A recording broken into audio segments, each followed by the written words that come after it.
Hello, everyone. Welcome to a special edition of Seguridad Sin Filtros, which is a bilingual Spanish and English program that we do here at the Center for Secure Free Society in conjunction with our friend and colleague Michael Pregent on her channel Sin Filtros on YouTube.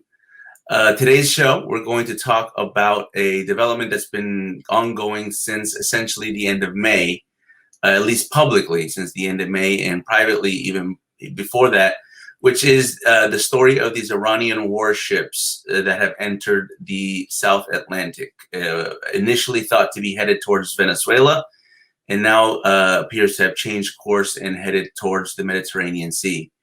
So the story broke publicly on May 29th when Politico revealed that the U.S. was monitoring two Iranian warships that had been steaming around the southern tip of Africa and that were heading into the Atlantic, potentially en route to the Caribbean and to port in Venezuela. Now, obviously, with our focus at SFS, with Iran and Venezuela or Iran, Latin America, we understood that there were larger implications of this kind of transatlantic voyage.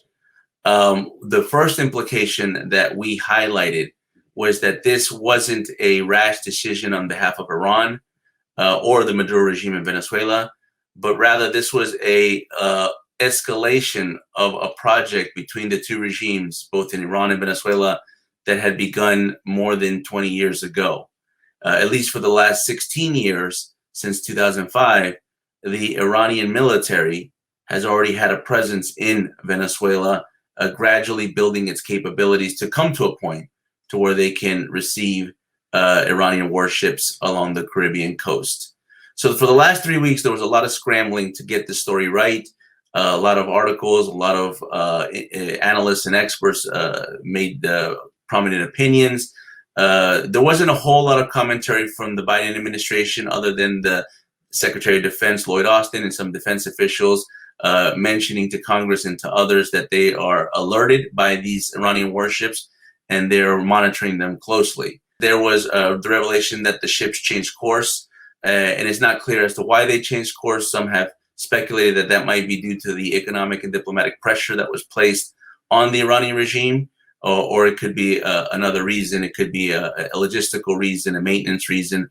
We don't know exactly, but what we do know is that they no longer look to be arriving to Venezuela, but rather going north to the Mediterranean. The two ships in question are relatively new in terms of their operational capability with the Iranian Navy.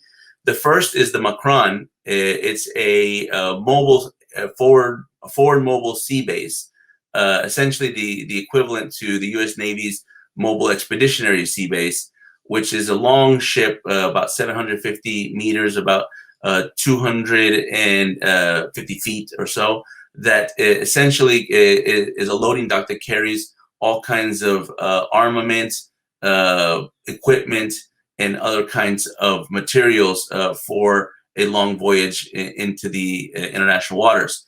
The Macron is a former tanker. It was an oil tanker that was refitted into becoming a warship, and it carries a helicopter landing pad.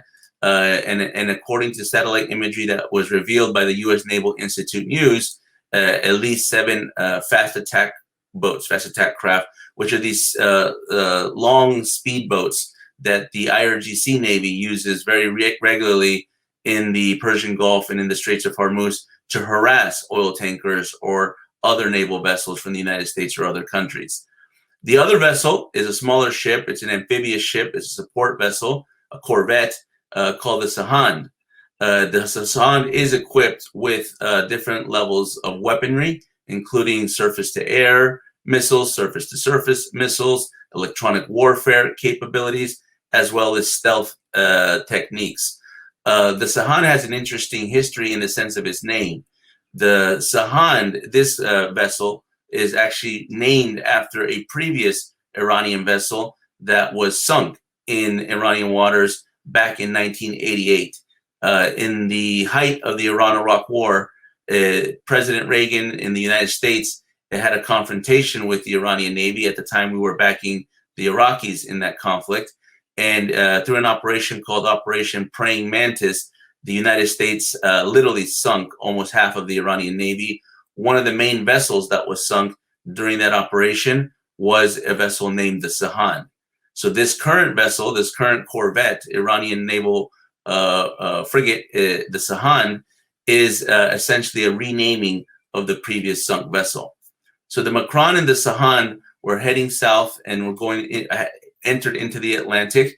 And here are the two big implications for this that we're going to discuss with two of our guest experts and two very high-level, knowledgeable experts on Iran. The first is, what does this mean in terms of Iran's global ambitions? And this is also the topic of an article I co-authored with my colleague, one of the guest experts that we're going to be talking to, which is Ilan Berman.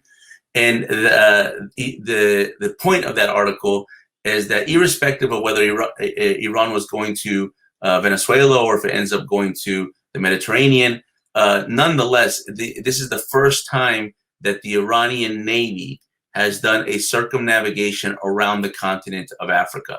That's a very difficult thing to do. It's the first time they've entered the South Atlantic Ocean, which is also an unprecedented act for them. And what this means for the Iranian Navy is it provides them the impetus to project their naval power globally.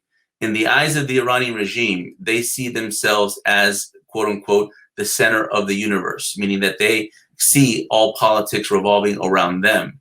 And in that, they want to project their power internationally. And there's no better way to do that than through naval power. They've been talking about this for several years, going back to 2015, but now it seems that they have this capability to do so. The second implication of this is the fact that we are now seeing combined operations between the Iranian Navy and the Irgc Navy, which historically have different mission sets. The Iranian Navy is tasked to have this blue water naval capability, but the Irgc Navy is primarily tasked with protecting its coastal waters and harassing other naval vessels and vehicles in the Gulf of Oman and the Persian Gulf and the Straits of Hormuz near their homeland. But now we're seeing that the Irgc Navy can combine with the Iranian Navy and potentially operate together in waters far away from its home. Iran has been increasing its interoperability and its joint capabilities with China and with Russia in particular over the last 2 years, beginning with a joint naval exercise in the Gulf of Oman on December 2019, and extending to more recently a joint naval exercise with Russia in February of this year. This has set up something that some analysts have called the Golden Triangle.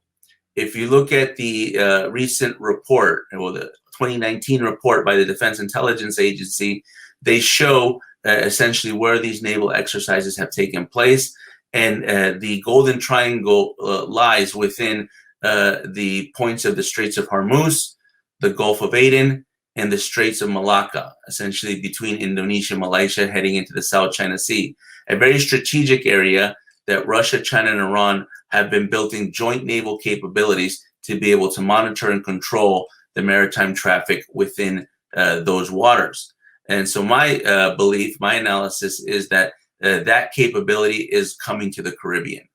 If we look at the Caribbean is a body of water that has more than 20 maritime border disputes. Many of these disputes are, in some cases, centuries old, but nonetheless, they have been reactivated recently and have set up what they call maritime gray zones, which are these areas along the maritime borders where it's not clear whose territorial waters they belong to.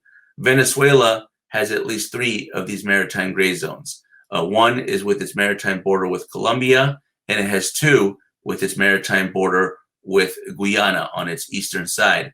What that does is it presents an opportunity for the Iranian Navy, through its larger vessels, to arrive with the Irgc Navy's amphibious asymmetric capability to be able to do exactly what they've done in the Golden Triangle, but do it in the Caribbean. And so, as we said earlier, it doesn't look like this is the moment that the Iranian Navy is going to appear on the ports of Venezuela, but that is not to indicate that that won't happen in the future. As I mentioned in the article that I co-authored with Ilan Berman, that this is a project with a long history and a forward trajectory. And at some point, the Iranians will try again to bring their naval assets to the ports of Venezuela in the Caribbean, and most likely use those assets to be able to help the Maduro regime create conflict, not just on its physical borders, but on its maritime borders as well.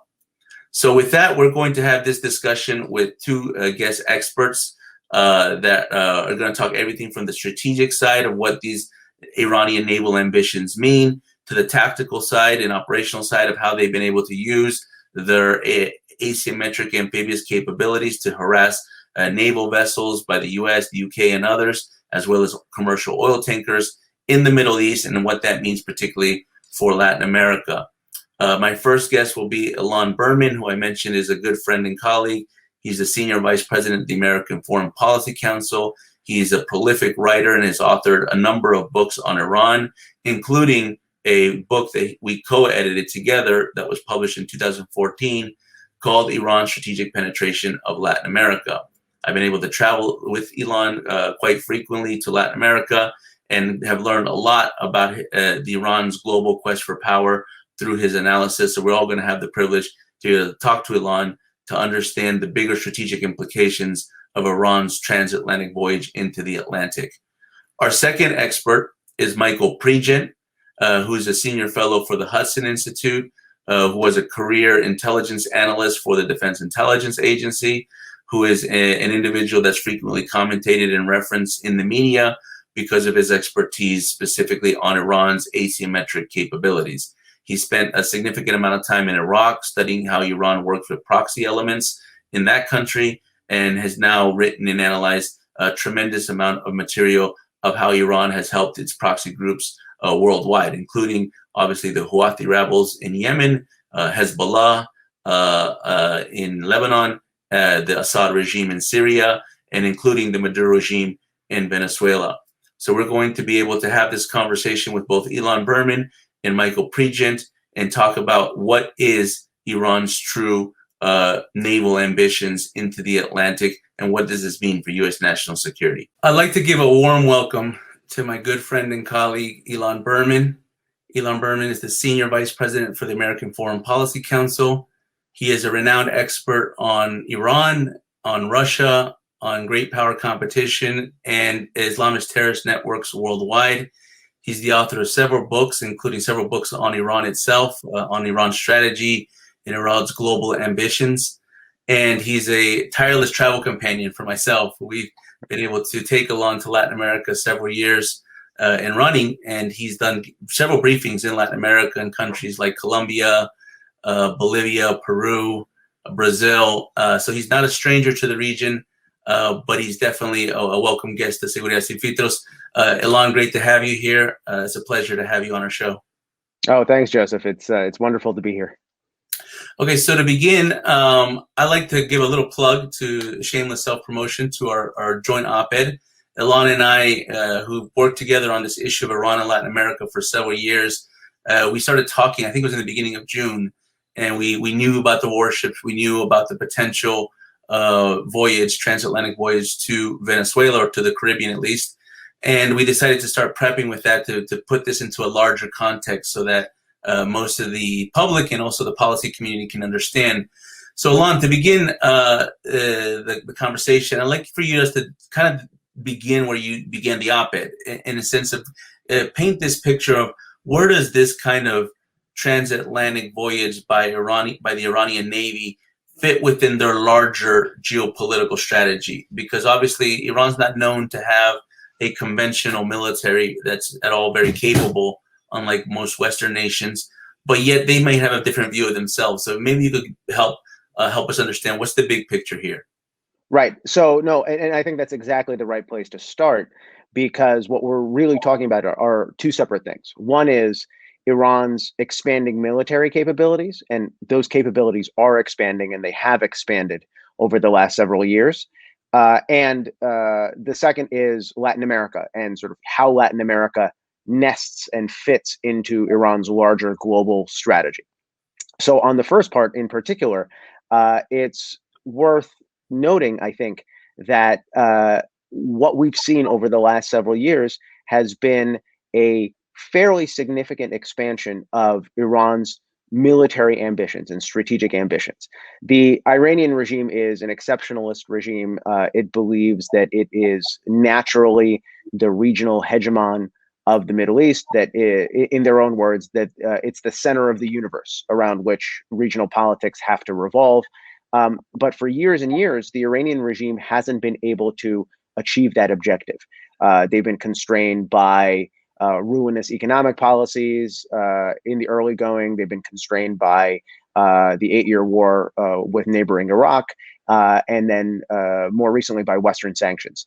But increasingly, what you've seen, and in particular, this kicked off as a result of the 2015 nuclear deal between Iran and the P5+1 powers, was that there were massive infusions of cash into the Iranian economy, which the regime translated into a very robust military modernization capability, and a modernization capability that's been ongoing despite the fact that over the last 2 years, we've seen a fairly significant pressure campaign on the part of the Trump administration against Iran.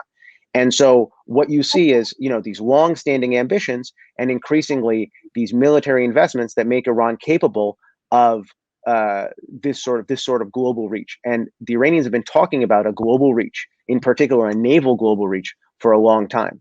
So I see this warship voyage, this expeditionary foray in the naval domain, as very significant, because it suggests to me that the Iranians are becoming increasingly mature in terms of their military capabilities, and they're moving in the direction of being able to operationalize what they've wanted to do for a long time. Yeah, I want to jump and kind of pin down on one of the points that you made, because one of the things that I've been addressing, one of the things I've been hearing here in Washington is, where does the nuclear deal fit into this, and where do the current nuclear negotiations also fit? Let me begin with the deal, because there's essentially kind of two schools of thought. One school thinks that this is actually happening because the Trump administration withdrew from the nuclear deal, so therefore Iran has become, once again, more provocative, more aggressive, looking to escalate things. The other school of thought is this is happening specifically because of the nuclear deal, because the nuclear deal provided that level of legitimacy, and to some level even financially some solvency that Iran has been able to capitalize on to rebuild its military, its navy, and other things. So the first question would be, where do you sit within those two schools? Or perhaps you have another school, the Berman school, that thought maybe the perfect school. And then the second point, just to couple it with two questions. Yeah. The second question would be, where do the current nuclear negotiations fit into this? Because obviously the timing is very coincidental that these ships, these warships from Iran, are sailing into the South Atlantic precisely at the time when the Biden administration is looking to sit down with the Iranian regime to talk once again about nuclear negotiations. So the two questions about the nuclear deal in the past and the nuclear negotiations now. Right. So no, and the Berman school, such as it is I think somewhere in the middle between those two extremes, because I think both are true to a fairly significant extent. On the one hand, the 2015 negotiations, 2014-2015 negotiations that resulted in the JCPOA were very clearly a financial windfall for the Iranian regime. I think, the numbers tend to vary, but the back of the envelope calculations are that Iran received something along the lines of 1/4 of its annual governmental operating budget in sanctions relief, either in direct sanctions relief or in indirect sanctions relief. And with that much money, the Iranian regime was empowered to do things like military expansionism. Their defense budget grew very significantly in the immediate aftermath of the JCPOA. Recapitalization and reinvestment in support for proxy groups, things like that. But at the same time, and by the way, this problem set, this idea that the 2015 deal empowered all sorts of bad Iranian behavior, was one of the core rationales of the Trump administration's maximum pressure policy. The idea was to squeeze Iran politically, squeeze Iran economically, and do so powerfully that the Iranians will be forced to curtail their malign behavior and come back to the negotiating table.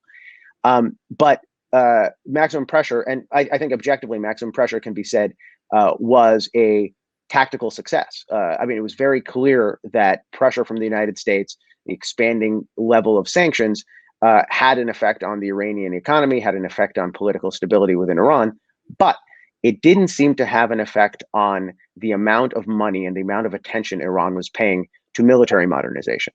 The Iranian regime has always preferred guns over butter. They've always preferred adventurous foreign policy, military adventurism over domestic prosperity. And this hasn't changed over the last couple of years. So over the last couple of years, as a result of maximum pressure, the Iranian regime has gotten poorer and less stable, but their focus on their strategic objectives has remained. And this sort of brings us to where we are currently, because the Biden administration is making a colossal gamble. The gamble is that if the United States returns to the 2015 nuclear deal, this will be the basis for what administration principals have called a, quote, longer and stronger agreement that'll happen after. We have to come back into compliance with the 2015 agreement, and then the Iranians will agree to a second agreement, which is sort of more comprehensive, covers more things, covers Iran's support for terrorism, Iran's regional meddling, et cetera, et cetera, et cetera. This is a gamble because there's no real evidence to support the fact that the Iranians would be willing to do that. They certainly want to return to the 2015 nuclear deal because of the financial incentives that they received as a result and the sanctions relief that they're going to receive from the Biden administration if they come back into compliance. Where it goes from there, though, I think it's anybody's guess. But the Biden administration is hoping that the Iranians are willing to negotiate more things. And where do you, Ilan, where do you think that these warships specifically fit in those type of negotiations? Because I'm sure they're not something that the Biden administration is very happy about. At least they haven't been vocally happy about it through some of their public statements that they made here in Washington. Is this a pressuring mechanism to some degree, or is this completely unrelated to the nuclear negotiations that are happening with? Undoubtedly, it's a pressure mechanism. Look, the Iranians have a problem. After roughly 2 years of maximum pressure on the part of the Trump administration, they have very little leverage, and the United States has a lot of leverage in these negotiations. Now, to be fair, the Biden administration isn't really acting like it has a lot of leverage. They're offering preemptive sanctions relief. They're offering preemptive concessions. But the reality on the ground is that the Iranian economy is very fragile, very brittle. As a result of Western sanctions, the U.S. can pressure Iran to do a lot of things. And so what the Iranians have been doing, both in terms of their foreign policy and in terms of their military policy over the last 6 months, has been to try to increase their own leverage, increase their own bargaining power with regard to the United States. And it's a strategy that's working. Increasingly, as Iran behaves more and more badly in its immediate neighborhood, there's more and more pressure on the Biden administration to get the Iranians back into a box, to get them contained, to get them behaving better. And I see this naval expedition as part of that. Look, the ground truth of being a global power is being able to project power globally. The Iranians cannot project power globally at the moment. What they can do increasingly is build up the capabilities that will allow them to do that. That's why they're focusing on ballistic missiles. That's why they're focusing on a nuclear program. And increasingly, that's why they're focusing on a blue water navy that's capable of taking their military very far beyond Iran's shores. Because only in that fashion, only in that way, can they demonstrate to the world that they are a power to be reckoned with. No, that makes sense. So, in full disclosure, Ilan and I, we co-edited a book together. We co-authored a book together back in 2014, and that's actually an interesting time frame because it was right during a period of transition, both for Venezuela and for Iran. Venezuela was coming off the death of Hugo Chavez and the ascension of Nicolas Maduro, and Iran was transitioning from the Ahmadinejad era to the Rouhani era that some thought would have a lot of distinction or difference, would turn out to be not too different in some respects. So we wrote this book called Iran's Strategic Penetration of Latin America.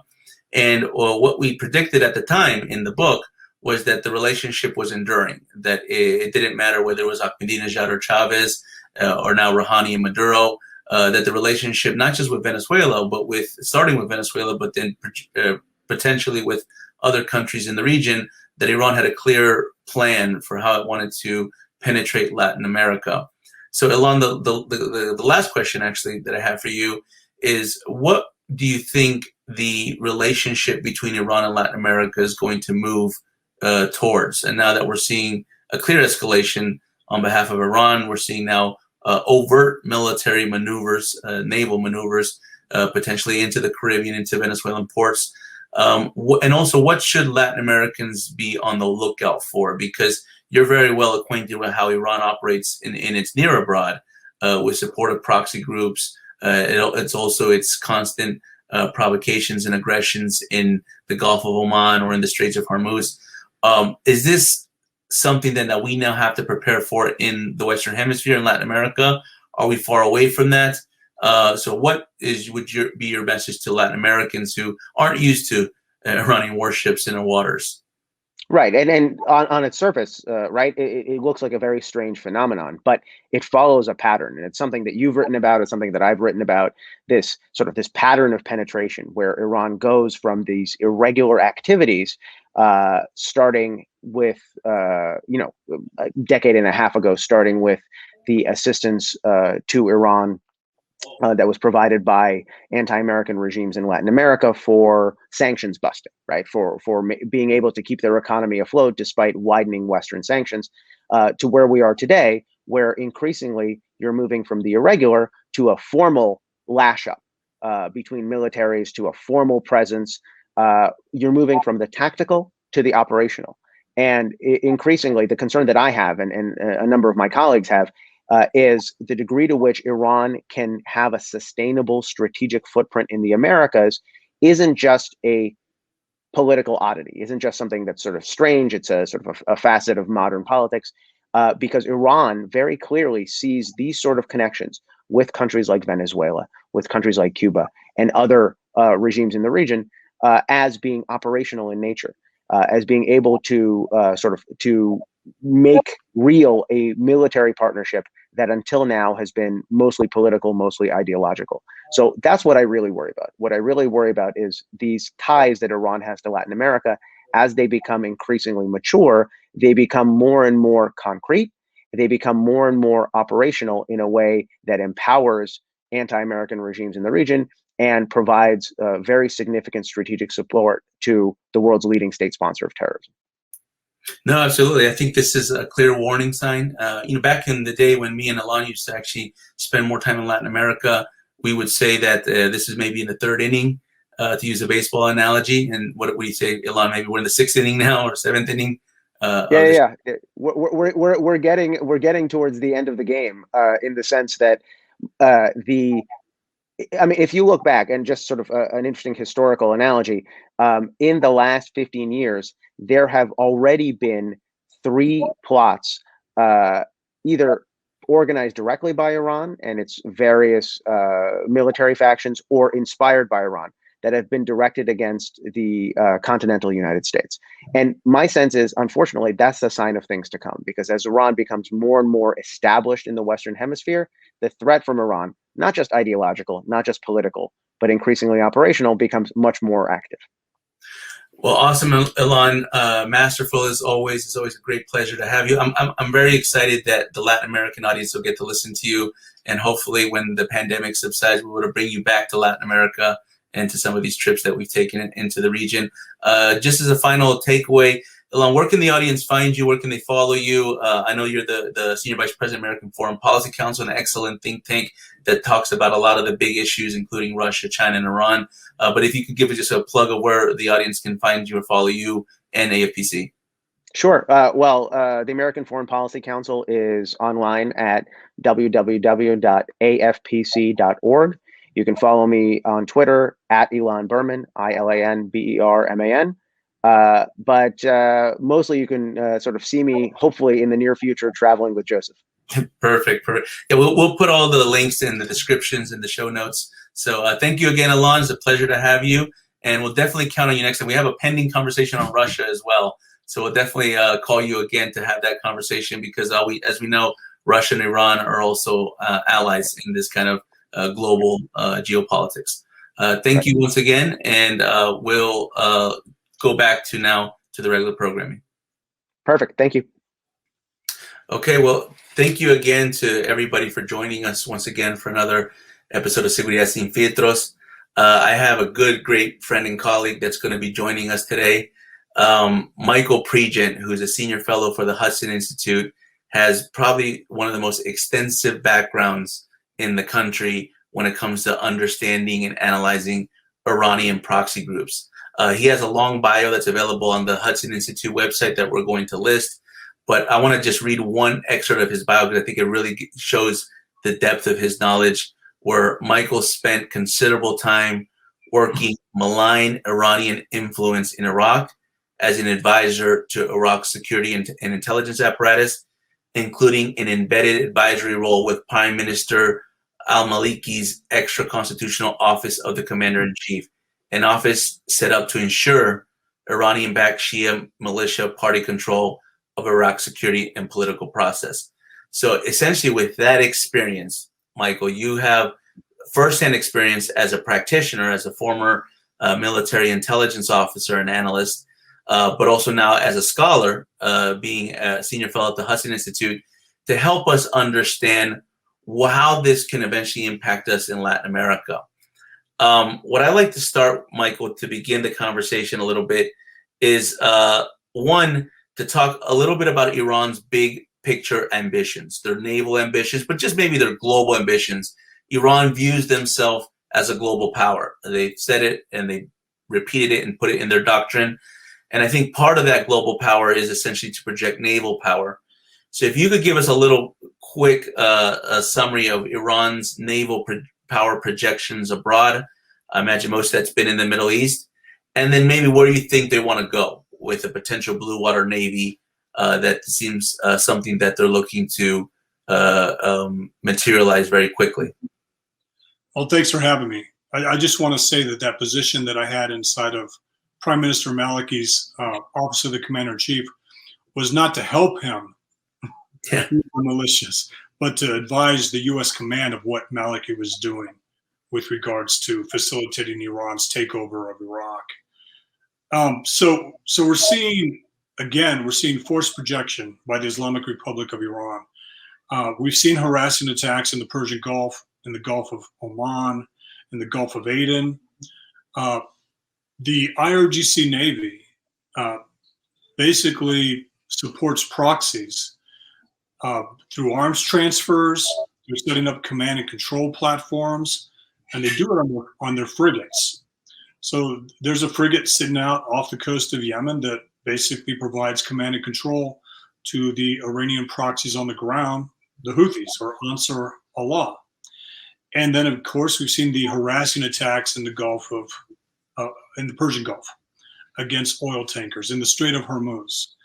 The playbook that the Islamic Republic likes to use is provocations for concessions. They seize oil tankers in the Strait of Hormuz in order to get sanctions relief, in order to get some sort of monetary payout. So this is basically what the Islamic Republic does with its navy.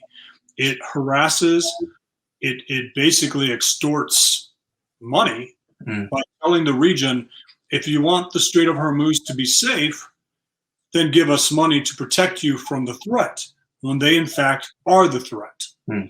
So when we look at the Irgc Navy, it's basically a navy of command and control platforms, and also these harassing fast boats or their corvettes. They are a green water navy, so to speak. They like to stay in the region and harass and interdict. One of their biggest failures in recent history is the 1988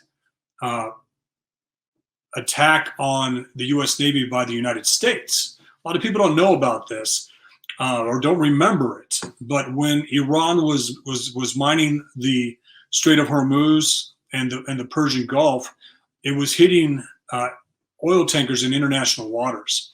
And the United States started to reflag those oil tankers. And the United States warned repeatedly the Irgc Navy not to conduct these mining operations and these harassing attacks. The Islamic Revolutionary Guard Corps Navy didn't listen. So the U.S. Air Force, U.S. Navy sank half of the Iranian Navy.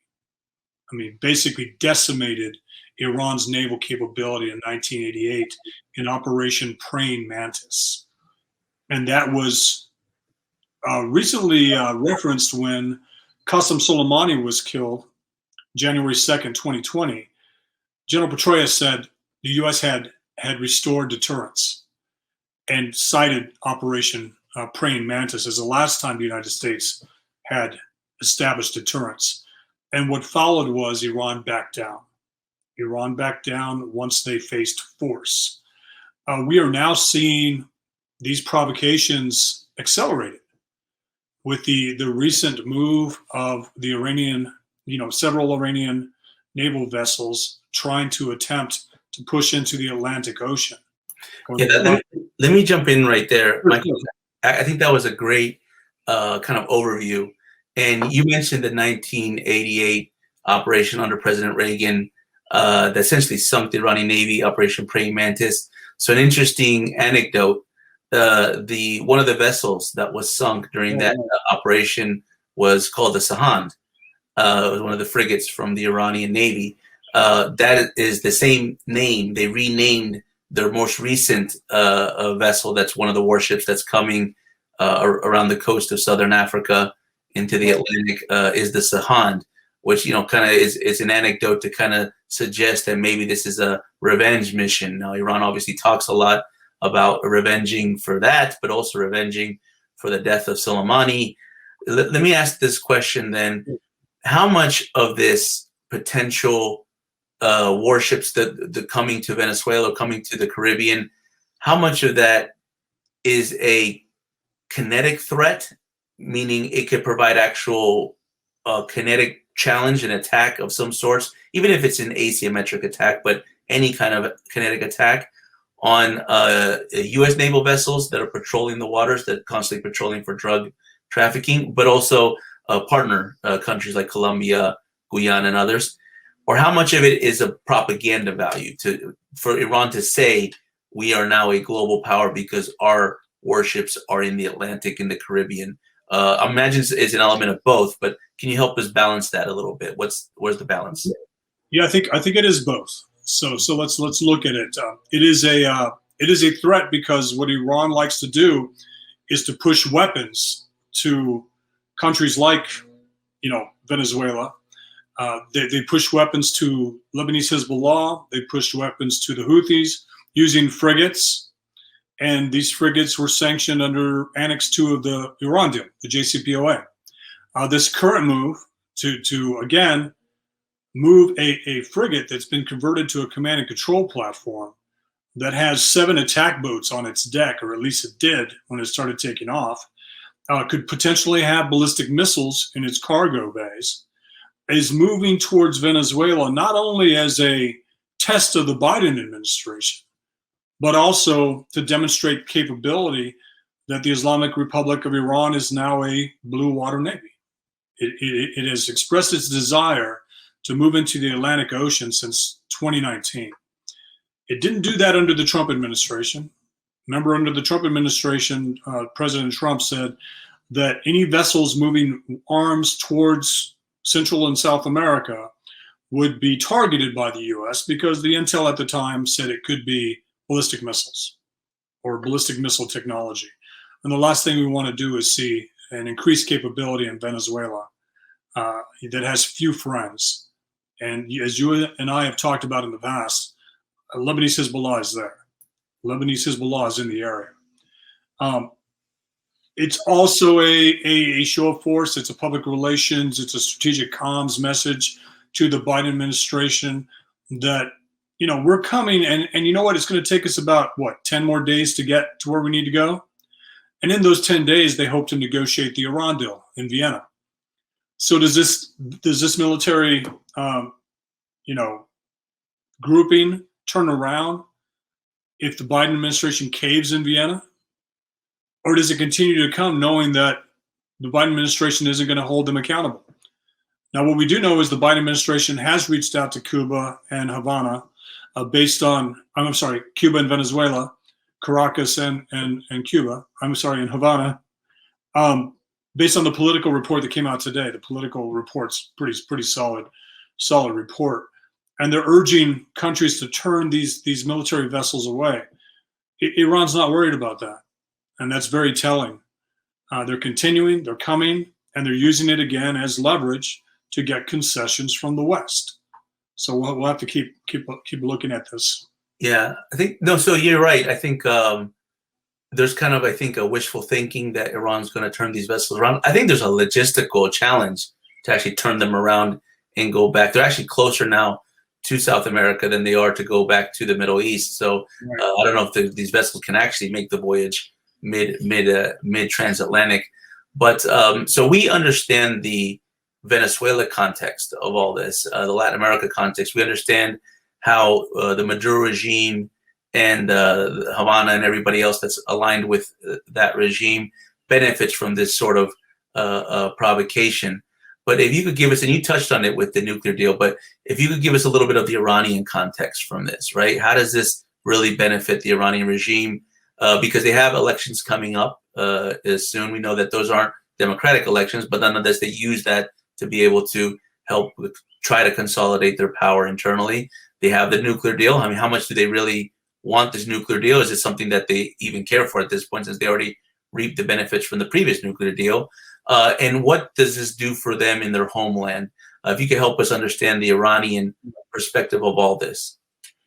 Well, they've recently signed defense pacts with Russia and China. The Iranian Navy will be conducting patrols with the Russian and Chinese navies. And maybe this is an attempt to demonstrate that they're capable of moving with the Russians and the Chinese as they move throughout international waters. There's a lot to gain if they dock in Venezuela. It's a PR victory. It's once again showing that the Biden administration is not willing to take the right actions. And then again, like you said, the logistical challenges of turning around, and I would argue even completing this mission are we have a wait and see attitude, because we have to remember their largest frigate, their most advanced frigate, military frigate, caught on fire and burned in the Oman. Let me see. Was Gulf of Oman? Oman, yeah. I was going to say the Gulf of Aden, the Gulf of Oman. It burned, and now the Irgc Navy is saying it may have been sabotage. It may have been a hostile action. Well, as the U.S. continues to look unserious on Iran, our allies in the region are taking their own steps. So we saw the Israelis conduct the cyber attack on Natanz. This could be a regional ally sabotaging Iran's premier frigate in the area, in the region. We'll have to see what the Biden administration does, because this is a test. We've heard the right language coming out of the White House. Spokespeople for defense, state, and the NSC have said that this is a provocation by Iran, that they shouldn't be coming, but they still are. So we need to see if actions are followed by strong words of condemnation. The Middle East is all too familiar with strong words of condemnation without actions. And that led to 600 deaths in Syria. That led to the fracturing of Iraq, the fracturing of Yemen, fracturing of Lebanon. The region is basically fractured, and Iran is behind it. It's like Secretary Mattis said, behind every bad action in the Middle East or bad outcome, Iran's hand is at play. Yeah, and I think you can add a fractured Venezuela now to that growing list of countries where Iran has put their fingerprints or footprints on that have turned into just more conflict and chaos. Michael, we could talk to you for hours. To be honest with you, you're such a wealth of knowledge. We're going to end it with this, but I want to give you an opportunity to tell this audience. We have a Latin America audience that everywhere from Argentina to Mexico to Colombia and Guyana, countries that are close to Venezuela, that watch our show, and they're always interested in learning more about the playbook and the modus operandi of the Iranian regime. So I constantly tell them to follow the people that I follow, because that's how I get smart on Iran. And you're definitely one of those people, Michael, that I follow. So if you could tell us how they can follow you, how they can read your work, stay up with your interviews, so that they can learn more about how the Iranian regime operates, in particular with its proxies. Well, you can follow me on Twitter at Mike Papa Pregent or MP Pregent. And you can also follow my work at the Hudson Institute. The one thing I would leave your audience with is anything that Iran does in this hemisphere is meant to destabilize and fracture stable governments. It's meant to empower proxies. Iran has no problem using the narco trade to fund terrorism in the Middle East, to fund terrorism in the West. And the more it gets a foothold, along with China and Russia, the more these three countries will work to destabilize the region and make it dependent on Chinese money, on Russian weapons, and on Iranian proxies. It's masterfully said. That I couldn't agree more. Be sure to follow everyone, to follow Michael on Twitter. Go to the Hudson Institute's website. You can follow a lot of his writings, webinars, and the events they do. He's also a frequent guest of many cable news shows. Michael, it's a pleasure to have you on. Hopefully the next time, once this pandemic finally is behind us, we can actually bring you to Latin America, and that would be awesome. So looking forward to the next time. Thank you once again, and we'll see you soon. Thanks a lot, Joseph. Thank you once again for tuning in to Seguridad Sin Filtros. This is our YouTube show in combination with the YouTube channel Sin Filtros with Maybor Petit. Please go to her channel to see other episodes in Spanish about all the topics that we talk about related to Iran, Russia, China, and their expeditions into Latin America. And please stay tuned. If you haven't subscribed to our YouTube channel, please subscribe below. Also hit the bell to get our notifications for future content, and be sure to follow us on social media. So until next time, thank you again. This is Joseph Humire, Executive Director of the Center for Secure Free Society.